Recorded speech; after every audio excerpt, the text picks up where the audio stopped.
Christina Universe Citizen presents New Era Eligion Episode 14, March 25th, 2022. A Woman in a True Democracy. A true democracy has yet to manifest in the truest sense of this word, democracy. Democracy is professed to be a form of government of the people, by the people, for the people. So that a woman of the female gender, from a trusted seat of judgment, judging, and interpreting rules and laws in a court of law, advances to the highest court when asked during the vetting process if she can define what a woman is, answers no. In truth, she cannot be the woman for the tenured position because she is in an ambitious conflict with what protects her best interests and consequently will not protect the people's best interest. In the natural course of events in our civilized coexistence, humans invent words to be articulated throughout the universal communications process as the essential nomenclature. Words explain, describe, define what people consider themselves to be, how they can identify each other without doubt. The word girl identifies a female who grows into a woman with expectations concerning protection. Women protect the children and are protected by the men in a healthy coexistence. Men expect that women will protect their best interests and will provide for the well-being of their gender as males that the children can rely on. It is as the family unit. The family expects that the courts of the land stand in perpetuity to protect their constitutional rights as individuals, whom, from birth, is a physical being, a gender, either male or female.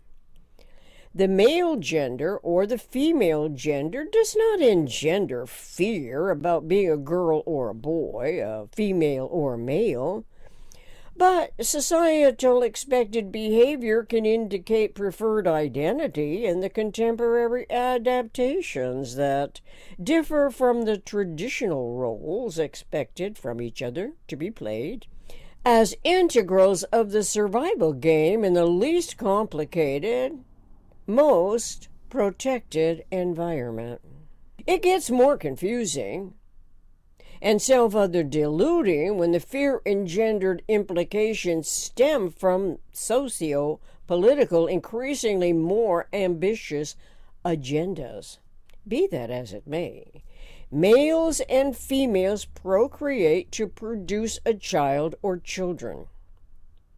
The children's gender at birth is either male or female. When there is a biological choice of gender because of the fetus's development, the doctor has often selected which gender the newborn will be assigned. And this can be a seriously complicated lifelong implication imposed on the child when the doctor makes the wrong choice and assigns the male gender to the female or the female gender to the male, based on some criteria unique to that process. Even still, whether as children the child may individually prefer behaving one way or the other way.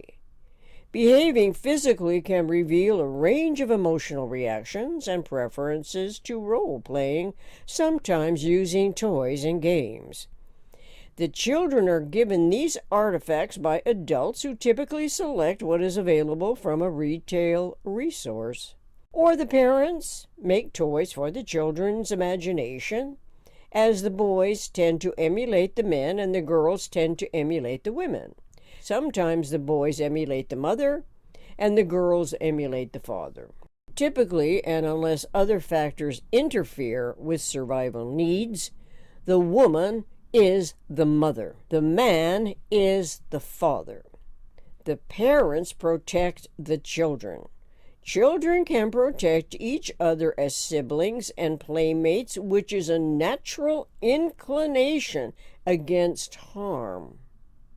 It is an innate, loving instinct that the human feels to protect self and others, even those who may endanger them.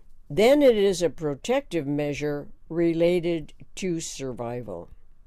By the time adults refer their specific survival issues to the courts of law, the intelligent judges and intelligent lawmakers ought to be fully developed adults of sound mind, where questions of gender identity with the individual mentality ought to synchronize with comprehending the language the people use in everyday speech.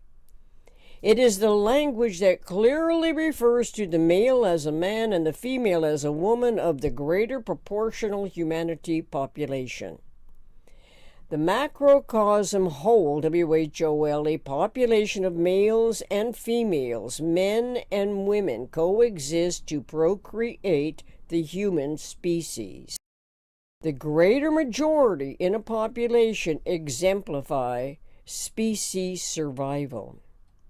Compared to the microcosmic, fewer deviations from the whole, WHOLE, populations as a norm must never displace the potential balance and stability of the family unit. Therefore, a woman as a judge of the highest court of the land in a true democracy ought to clearly understand from personal experience and observing self and others in the communications environment that a woman develops from childhood as a girl. The girl knows what being a girl is. As girls in a healthy coexistence with other girls, they cherish the anticipated role as a woman who someday may select a male counterpart for procreating a child and or children. The maternal instinct in this regard varies and according to circumstances correlating to childhood and the individual personality. It is not first and foremost the rule of law that the highest judges uphold. It ought to be the Constitution's humanity.